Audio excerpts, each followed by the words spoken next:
selamat pagi. Nama saya Dewi Wahyuni, dosen program studi Sistem Informasi Fakultas Teknologi Universitas Batuta Medan. Nah, spesialisasi saya adalah mengajar mata kuliah di bidang teknologi informasi. Pada hari ini, saya akan menjelaskan tentang teknik pengajaran saya dengan menggunakan metode DIA, Delivery, Interaction, dan Assessment. Nah, pada salah satu mata kuliah saya yang saya ampu yaitu Sistem Penunggu Keputusan atau Decision Support System dengan bobot 3 SKS.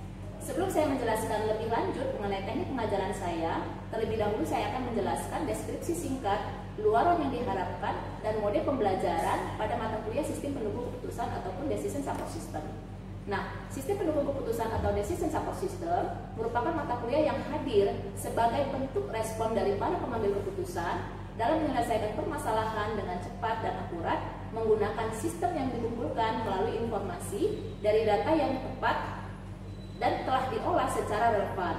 Nah, mata kuliah ini akan membahas tentang peran sistem penunggu keputusan dalam revolusi 4.0, teori dan konsep pengambilan keputusan ataupun decision support system, arsitektur data warehousing, online analytical, processing, decision analysis, fuzzy logic, forecasting, simulation, AHP, dan smart method.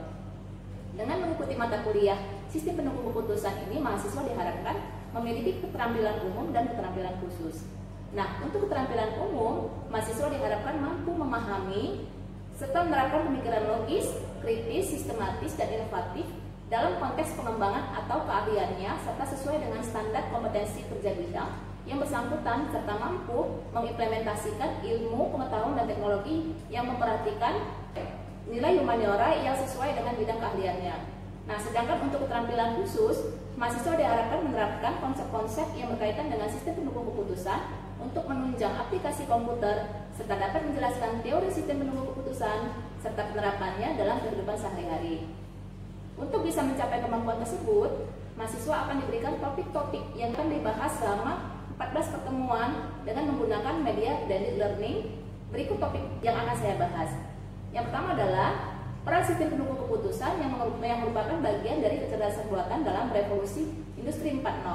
Kemudian teori dan konsep penelitian keputusan, kemudian konsep data warehousing, teori dan konsep decision analysis serta model decision analysis, logika fuzzy, serta fungsi keanggotaan fuzzy, menerapkan operasi himpunan fuzzy, menerapkan dan membuat aplikasi berbasis fuzzy logic. Kemudian teori dan konsep forecasting, teori dan konsep simulasi Monte Carlo, kemudian membangun sebuah aplikasi penunggu keputusan dengan menerapkan metode AHP, SAW, dan SMART method pada kasus tertentu. Nah, setelah kita tahu gambaran singkat mata kuliah sistem pendukung keputusan yang saya ampu, selanjutnya saya akan menjelaskan teknik pengajaran saya dengan menggunakan metode DIA. Yang pertama adalah delivery, di mana saya menyampaikan perkuliahan kepada mahasiswa dengan menggunakan dua strategi yang saya gunakan dalam penyampaian perkuliahan. Yang pertama, penyampaian perkuliahan dengan textbook. Textbook yang saya gunakan merupakan karangan dari Irfan Subakti yang berjudul Buku Panduan SPK. Textbook yang saya gunakan mendukung RPS untuk pengambilan keputusan dalam organisasi dan penggunaan sistem berbasis komputer untuk mendukung pengambilan keputusan. Nah, pembahasan tentang case study di dalam kelas setiap minggunya, saya meminta mahasiswa untuk melakukan studi literatur untuk memahami konsep implementasi sistem pendukung keputusan dalam bentuk aplikasi perangkat lunak melalui kajian jurnal. Nah, melakukan analisis kebutuhan sistem, merancang spesifikasi sistem pendukung keputusan sesuai dengan kebutuhan di lapangan, dan membuat diskusi tanya jawab.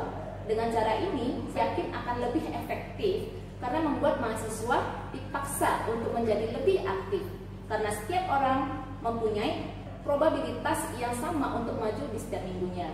Nah, yang kedua adalah metode interaction. Nah, bagaimana saya berinteraksi dengan mahasiswa? Dalam perkuliahan saya ada beberapa saluran komunikasi yang saya gunakan. Yang pertama, di dalam kelas, saya selalu mengajak mahasiswa untuk berpartisipasi aktif dalam bertanya, mengemukakan isu-isu di kelas agar proses belajar mengajar berjalan komunikatif dua arah. Nah, yang kedua, untuk mahasiswa yang daring, saya menggunakan media Zoom ataupun Google Meet bersamaan dengan mahasiswa yang proses belajarnya secara luring. Yang ketiga, menggunakan media WhatsApp sebagai sarana diskusi untuk di luar kelas selama 24 jam 7 hari. Saya juga tidak jarang untuk melemparkan topik-topik terkini agar diskusi tetap berjalan di dalam grup WhatsApp tersebut. Yang keempat, saya menggunakan Classroom untuk berdiskusi dengan mahasiswa, memberikan feedback atas proyek-proyek yang mereka kerjakan. Nah, yang terakhir adalah metode assessment. Bagaimana saya menilai mahasiswa? Pada pertemuan pertama kuliahan, saya menjelaskan kontrak perkuliahan yang kita sepakati bersama antara pengajar dan juga mahasiswa. Nah, di dalam kontrak perkuliahan tersebut memuat cara saya menilai dan memberikan bobot penilaian saya terhadap mahasiswa, sehingga mahasiswa dipastikan tahu lebih awal dan diharapkan bisa membuat strategi agar perkuliahan mereka bisa berjalan lancar dan mendapatkan nilai yang memuaskan. Nah, skema penilaian yang saya berikan adalah partisipasi mahasiswa ketika proses KBM berjalan akan saya berikan sebanyak 15%. Kemudian memberikan penilaian tugas di setiap minggunya sebanyak 20%, mid test 15%, quiz pre-test ataupun post-test 20%, final project 30%. Nah, skema ini yang disampaikan kepada mahasiswa. Selanjutnya, saya akan memberikan cuplikan video pengajaran saya pada mata kuliah sistem pendukung keputusan secara blended learning dengan luring di kelas maupun daring dengan menggunakan media Zoom ataupun Google Meet. Ya. Selamat pagi semua. Ya, hari ini kita bertemu di mata kuliah sistem pendukung keputusan ya. Untuk pertemuan yang pertama. Nah, sistem pendukung keputusan atau decision support system. Tapi sebelum kita mulai mata kuliah ini ada baiknya kita berdoa terlebih dahulu ya, menurut agama dan kepercayaan masing-masing. Doa dimulai.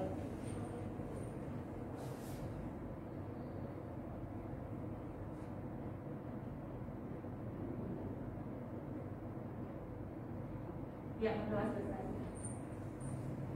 Baik adik-adik, sebelum kita mulai, sambil menunggu teman yang mengikuti kelas daring terhubung jaringannya, maka saya akan menjelaskan terlebih dahulu ya kontrak perkuliahan dari mata kuliah kita. Nah, ini jadwal perkuliahan kita ya, sudah tahu semua ya pastinya. Kemudian deskripsi dari mata kuliah ini ya akan membahas mengenai peran sistem pendukung keputusan dalam revolusi industri 4.0, teori dan konsep pengambilan keputusan ataupun decision support system ya, arsitektur data warehousing, online analytical processing, decision analysis, fuzzy logic, forecasting, simulation, AHP, dan smart method. Nah, kemudian capaian pembelajaran dari mata kuliah ini diharapkan ya mahasiswa itu mampu berpikir kritis dan logis serta inovatif. Kemudian mahasiswa mampu menerapkan pengetahuan dan teknologi dalam kehidupan sehari-harinya sesuai dengan bidang keahliannya masing-masing. Nah, selanjutnya dalam 14 kali pertemuan selama 1 semester ini, materi yang akan kita bahas ya, yang pertama itu adalah decision support system, kemudian data warehousing dan online analytical processing atau OLAP, kemudian decision analysis, fuzzy logic, forecasting, simulation, analytical hierarchy process ataupun AHP method, kemudian simple additive weighting atau SAW method, dan simple multi attribute rating teknik atau smart method. Nah, sebagai referensi, saya sudah memberikan textbook ya, buku panduan SPK itu kepada adik-adik semua ya, melalui Google Classroom, kemudian ada modul ajar sistem pendukung keputusan ya. Nah, untuk ujian dan penilaian ini saya akan ambil nilai dari pertama proses kegiatan belajar mengajar kita ya.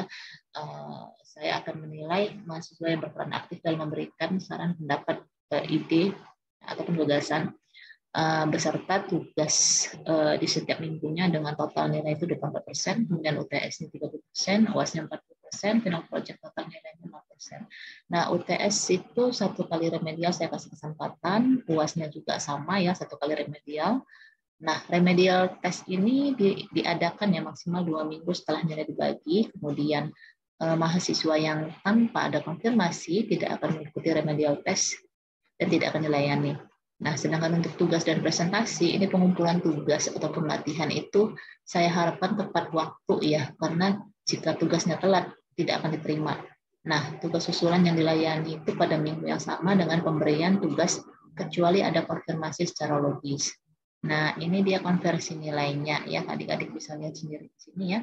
Kemudian, saya mohonkan perhatiannya ya, untuk materi perkuliahan ini kita lakukan secara blended learning ya. Nah, sumber belajar itu berarti tidak harus melalui slide perkuliahan yang saya paparkan. Nah, kemudian semua keluhan ataupun komplain nilai itu dapat langsung diajukan kepada dosen pengampu, kemudian on time perkuliahan. Perkuliahan itu dapat dianggap kosong jika dosennya tidak datang 15 menit tanpa konfirmasi. Berlaku juga untuk mahasiswa ya. Kemudian konfirmasi jika ada hal lain yang mengakibatkan keterlambatan. Kemudian nilai ujian diumumkan lewat daring ataupun langsung. Kemudian tidak melayani tugas susulan kecuali reasonable. Nah, tidak melayani tugas susulan untuk rest up nilai. Nah, rule-nya saya berharap bahwasanya satu mahasiswa itu menggunakan satu PC ataupun satu laptop tanpa berbagi. Baik adik-adik, kita akan lanjutkan materi kita dalam mata kuliah sistem pendukung keputusan. Tadi dijelaskan bahwasanya SPK tersebut ya atau sistem pendukung keputusan itu merupakan sistem yang digunakan untuk mengambil keputusan oleh seorang pimpinan. Biasanya ini di dalam sebuah perusahaan ya, kemudian di suatu organisasi misalnya, suatu lembaga gitu. Berdasarkan dari data, ya, berdasarkan dari data untuk melengkapi informasi yang diambil. Gitu. Kira-kira gimana ini? Ada yang bisa kasih contoh nggak kira-kira? Oke, silakan Yohana. Baik, perkenalkan nama saya Yohana Kesalahi. Iya. Di sini saya mau menjelaskan ya sedikit mengenai sistem pendukung keputusan ini seperti yang dipaparkan di depan. SPK itu bukan merupakan alat pengambil keputusan melalui, tetapi merupakan sistem. Nah, sistem ini maksudnya merupakan acuan ataupun prosesnya itu bukan alat gitu ya. Kalau alat kan kayak ya memang nyata gitu, tetapi kalau sistem ini merupakan kayak kayak prosesnya lah gitu. Gimana sih kalau cara kita mengambil keputusan? Nah, acuannya di situ melalui SPK inilah. Nah, contohnya seperti ini. Saya kan merupakan orang-orang yang memang terlibat dalam suatu organisasi. Nah, jadi misalnya ada case ya melalui SPK inilah sistem pendukung keputusan. Ada beberapa contoh ataupun beberapa bagian-bagian yang memang menjadi acuannya gitu. Jadi kalau mengambil keputusannya kayak ya dikoper lagi di SPK ini gitu supaya dapat keputusan yang memang valid gitu. Benar, sehingga dia harus dibuatkan dulu ke dalam sebuah draft ya, menjadi sebuah data. Makanya di situ dicantumkan bahwasanya SPK ini bukan digunakan untuk menggantikan dari pengambilan keputusan. Dia hanya sebagai sistem saja. Karakteristik SPK itu ada 6. Nah, dari case yang sudah kita bahas tadi, kira-kira kalau kita tahu karakteristiknya bagaimana? Erika, coba. Kalau menurut saya interface-nya dari masalah tadi manusia dengan manusia. Manusia dengan manusia. Oke. Alasannya? Pengambilan keputusannya itu masih berdasarkan pendapat masing-masing. Kita harus menanya manusia lain supaya mendapatkan keputusan yang akan kita terapkan. Gitu. Berarti kita menggunakan seperti survei ya?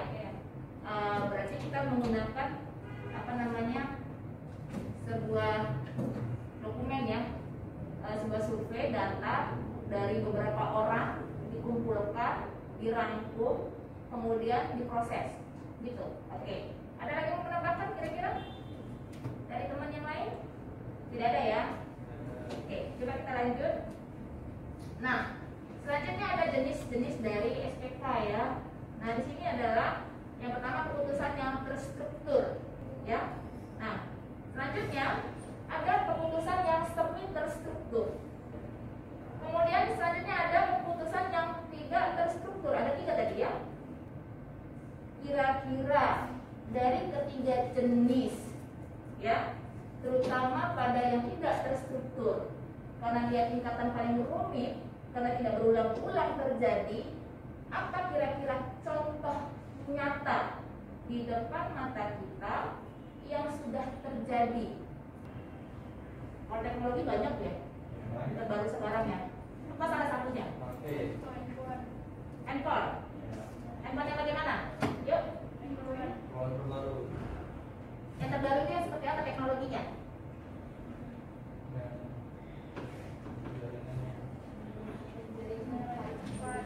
Menggunakan jaringan 5G. Oke, benar sekali. Nah, jaringan 5G ini apakah sudah merata ke seluruh wilayah? Belum.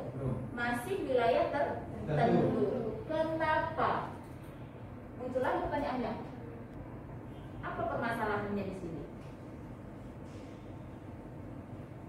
Karena setiap titik itu penanganannya cukup rumit, balik lagi ke kenapa ya dia masuk ke dalam keputusan tidak terstruktur ataupun kayak lambat gitu ya daun hidupnya itu ya Bu. Karena memang penanganan itu di setiap titik atau di setiap lokasi itu cukup rumit gitu. Jadi kalaupun mau disebarluaskan pasti itu kayak memerlukan waktu cukup panjang gitu, makanya tidak kayak langsung rata gitu. Oh gitu, oke. Penanganannya cukup rumit, oke, pas, benar. Kenapa bisa cukup rumit? Apa yang ditangani? Kan butuh penelusuran ya.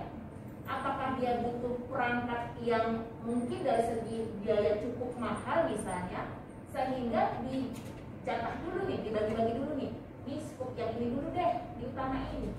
Karena dia termasuk misalnya wilayah ibu kota ya, maka ini dulu diutamain, misalnya banyak pejabat tinggi gitu kan.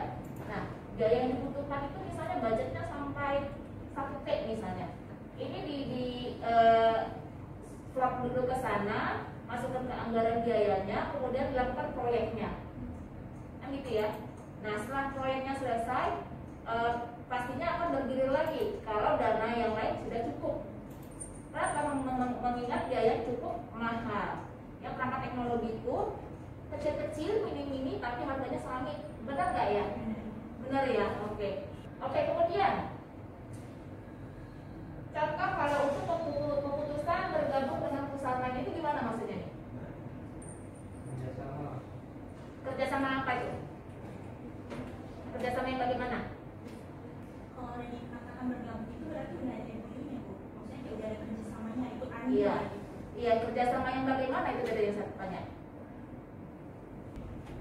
Misalnya kita perguruan tinggi, kampus ya. Kampus itu bisa bergabung dengan perusahaan nggak? Bisa. Dalam hal apa? Pekerjaan. Mana? Pekerjaan. Oke. Berarti kebutuhannya nanti ketika mahasiswa itu berada di semester 5 misalnya, mau melaksanakan KKN, kuliah kerja nyata. Oke, bagus. Kemudian apa lagi? Bisa bekerja sama dengan sekolah kan? Bisa. Dalam hal perekrutan mahasiswa. Apakah hanya sebatas perekrutan mahasiswa?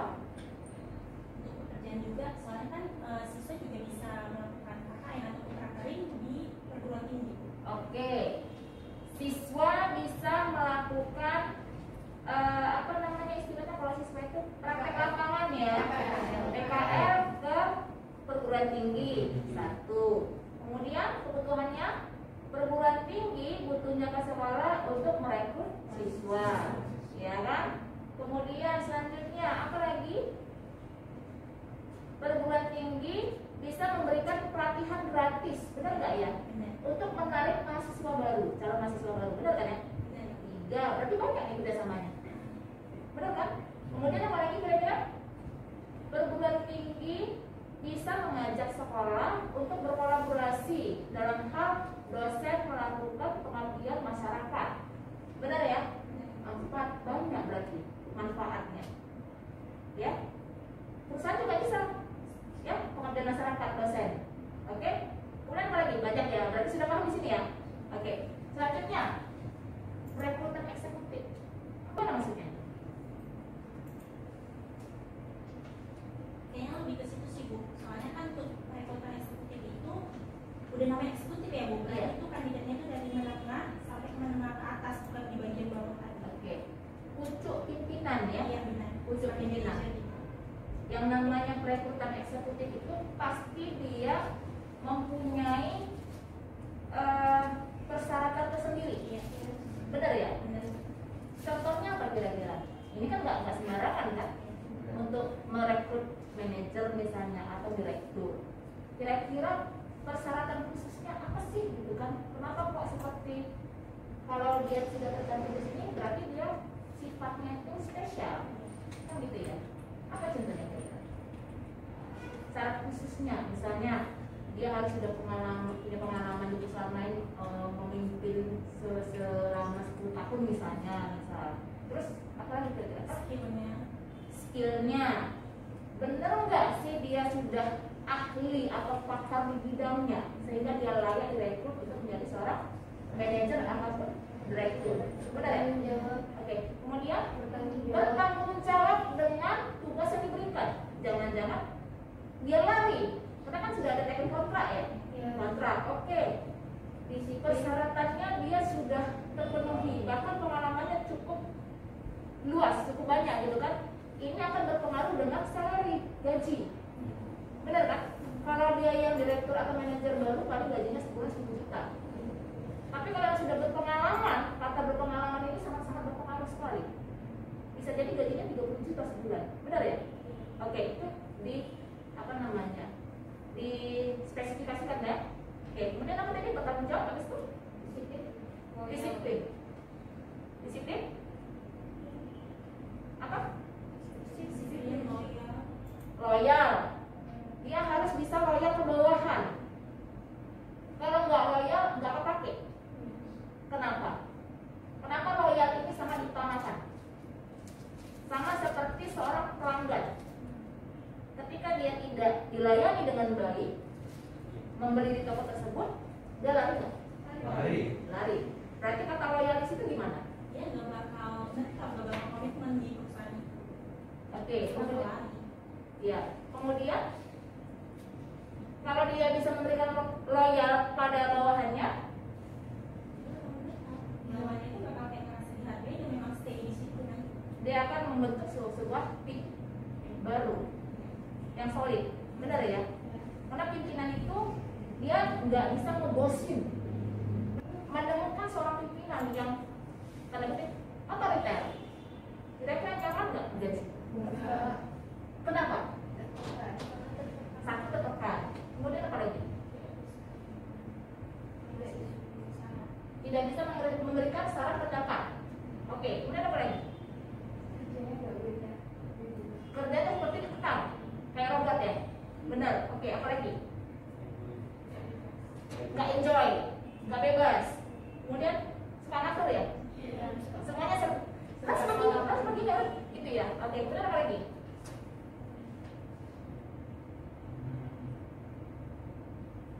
Kayaknya pada ini ya, udah pengalaman kayaknya. Ya. Apa lagi kira-kira? Ini mengungkapkan tempat-tempat ini. Apa lagi kira-kira? Ya. Kalau yang otoriter itu, ngebosin dia istilahnya ya, ngebosin. Dia nggak peduli dengan apa namanya bawahannya. Dia tidak peduli apakah bawahannya itu setuju atau tidak. Dia tidak peduli, biarin aja. Ego. Tapi kalau kita kena ke diri dia, wow, baru dia terasa. Benar nggak sih? Benar ya. Kenapa dia? Oke, itu dia otoritas. Jadi pimpinan itu tidak boleh seperti itu, ya. Yang maksud dari fungsi SPK di sini. Nah, selanjutnya, ya komponen dari SPK. Ya ini penjabarannya tadi ya. Ketika kita simpulkan ke dalam sebuah gambar ya. Dari pengolahan data dulu ada database manajemen, kemudian pengolahan model ya. Model seperti apa yang mau dijual? Kalau case-nya seperti ini, cocoknya dia pakai metode seperti apa? Gitu dia, harus disesuaikan. Kalau yang seperti ini case-nya, nggak boleh kita pakai metode yang ini, dan nggak bisa kita pasarkan, nggak pas. Gitu dia ya. Oke, kemudian selanjutnya adalah pengelolaan dialog. Butuhnya komunikasi. Ya nggak boleh ambil keputusan sendiri seperti tadi otoriter, ya nggak boleh. Yang harus berdasarkan kesepakatan, musyawarah, hasil diskusi dari tim. Itu dia. Oke. Selanjutnya, nah kelebihan dari SPK, ya. Di sini katanya memperluas kemampuan pengambil keputusan dalam memproses data ataupun informasi untuk mengambil keputusan. Nah, menghemat waktu yang dibutuhkan dalam memecahkan permasalahan, terutama berbagai masalah yang sangat kompleks dan tidak terstruktur. Selanjutnya menghasilkan solusi dengan lebih cepat dan hasilnya dapat diandalkan. Nah, selanjutnya mampu memberikan berbagai alternatif dalam pengambilan keputusan, meskipun seandainya SPK ini tidak mampu memecahkan masalah yang dihadapi oleh si pengambil keputusan, namun dapat digunakan sebagai stimulan dalam memahami persoalan. Selanjutnya, memperkuat keyakinan pengambil keputusan terhadap keputusan yang diambilnya. Nah, memberikan keuntungan yang kompetitif ya bagi organisasi secara keseluruhan dengan penghematan waktu, tenaga, dan biaya. Itu kelebihannya ketika kita menggunakan SPK. Jadi SPK ini sekarang campur di musim hujan, paham? Sangat-sangat dibutuhkan perusahaan ini dipakai sekarang ya SPK ini. Selanjutnya, kekurangan dari SPK. Nah, ada beberapa kemampuan manajemen dan bakat manusia yang tidak dapat dimodelkan. Enggak semuanya itu bisa dimodelkan ya, dibuat sampel. Oke. Sehingga model yang ada dalam sistem tidak semuanya mencerminkan persoalan yang sebenarnya. Dipahami kira-kira di sini ya penjelasannya. Kemudian SPK ini terbatas untuk memberikan alternatif dari pengetahuan yang diberikan kepadanya.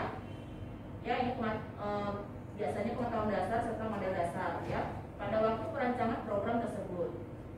Nah, proses-proses yang dapat dilakukan oleh SPK ini biasanya tergantung juga pada kemampuan perangkat lunak yang digunakan. Oke, nah harus selalu diadakan perubahan secara kontinu untuk menyesuaikan dengan keadaan lingkungan yang terus berubah agar sistem tersebut selalu up to date. Enggak monoton itu aja, gitu ya. Kemudian bagaimanapun juga harus diingat bahwasannya SPK ini dirancang untuk membantu mendukung pengambilan keputusan dengan mengolah informasi dan data yang diperlukan dan bukan untuk mengambil alih pengambilan keputusan seperti yang sudah kita jelaskan di awal. Ya, ini hanya sebagai alat. Ya. Tidak langsung dia sebagai penggantinya, tidak. Kita bisa memanfaatkan bidang SPK ini untuk kalau perusahaan menaikkan rate perusahaan, meningkatkan pemasukan perusahaan misalnya. Apalagi seperti marketplace yang sudah berkembang sekarang ya, banyak marketplace yang berkembang itu menggunakan SPK. Gitu dia. Oke, sampai di sini ada pertanyaan kira-kira? Sudah pas ya, sudah paham ya. Kalau tidak bertanya, maka saya akan memberikan tugas seperti biasa. Ya, di mata kuliah kali ini saya akan memberikan tugas ya. Dari yang sudah kita bahas di awal tadi, maka saya mau kalian nanti buatkan sebuah contoh, ya, contoh untuk langsung dipraktekkan ke dalam tahapan SPK. Nah, tugas ini akan kita kumpul ya. Saya terima nanti ketika di pertemuan berikutnya. Bisa ya? Bisa. Siap? Siap. Masih semangat? Semangat. Oke, kalau begitu tidak ada lagi pertanyaan, maka saya absen ya. Ya, saya absen kita di terakhir karena biasanya nanti ada juga mahasiswa yang agak-agak telat dikit gitu kan. Jadi absennya kotor ya. Oke. Ferin Febriansa. Oke. Faiza Safila, Puan Naya Fadila, Siti Khadijah, Fitri Amanda, Sakila Fidila, M. Afan Swaidi Ilham,